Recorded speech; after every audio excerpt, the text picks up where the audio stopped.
Hi, welcome to Anu blogs.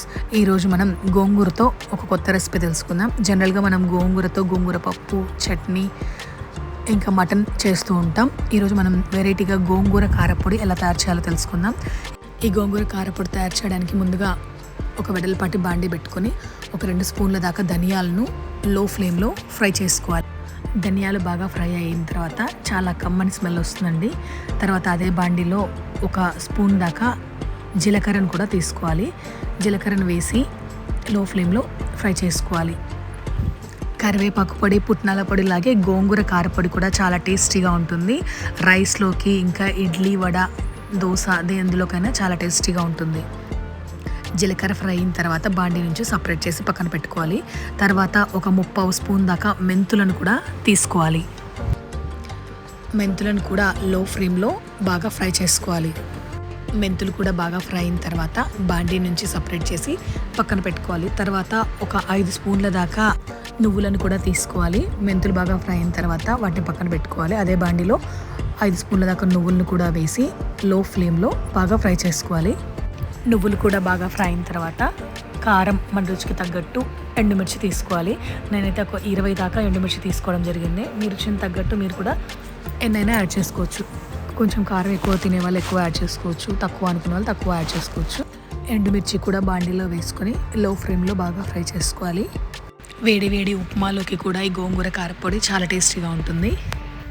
ఎండుమిర్చి బాగా fry అయిన తర్వాత తీసి పక్కన పెట్టుకోవాలి. అదే బాండీలో ఒక స్పూన్ దాకా నూనెను యాడ్ చేసుకోవాలి. నూనె హీట్ అయ్యాక బాగా కడిగి తుడిచి ఆరబెట్టుకున్నటువంటి గోంగూరను ప్యాన్లో వేసుకొని బాగా ఫ్రై చేసుకోవాలి.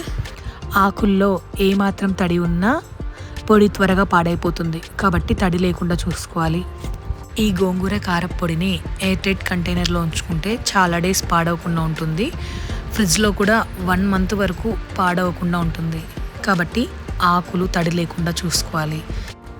గోంగూరను కూడా లో ఫ్లేమ్లో బాగా ఫ్రై చేసుకోవాలి. చాలా నెమ్మదిగా, చాలా టైం పడుతుందండి ఫ్రై అవ్వడానికి. దాదాపు ఒక 10 మినిట్స్ దాకా టైం అవుతుంది.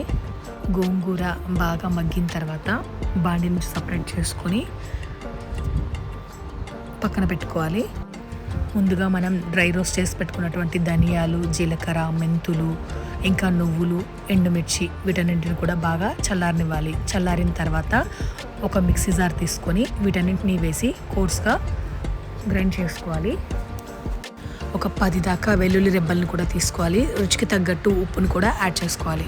మిక్సీ జార్లో వీటన్నింటిని వేసుకొని కోర్స్గా గ్రైండ్ చేసుకున్న తర్వాత ముందుగా మనం ఫ్రై చేసి పెట్టుకున్నటువంటి గోంగూర పేస్ట్ ఏదైతే ఉందో అది కూడా యాడ్ చేసుకొని కోర్స్గా గ్రైండ్ చేసుకోవాలి.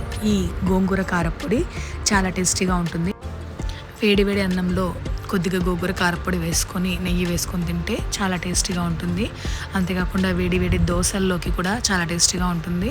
ఉప్మాలో కూడా ఈ గోంగూర కారపొడి చాలా రుచినిస్తుంది. కాబట్టి తప్పకుండా ఈ గోంగూర కారపొడిని మీరు కూడా ట్రై చేసి టేస్ట్ ఎలా వచ్చిందో కామెంట్ చేయండి. మీ ఫ్రెండ్స్ అండ్ ఫ్యామిలీ మెంబర్స్తో వీడియోని షేర్ చేసుకోండి. తప్పకుండా లైక్ చేయడం మర్చిపోవద్దు. ఇంకా ఛానల్ని సబ్స్క్రైబ్ చేసుకొని వాళ్ళు ఎవరైనా ఉంటే తప్పకుండా సబ్స్క్రైబ్ చేసుకొని పక్కనే ఉన్న బెల్ ఐకాన్ క్లిక్ చేసుకోండి. వీడియో పెట్టిన వెంటనే నోటిఫికేషన్ వస్తుంది. Thank you.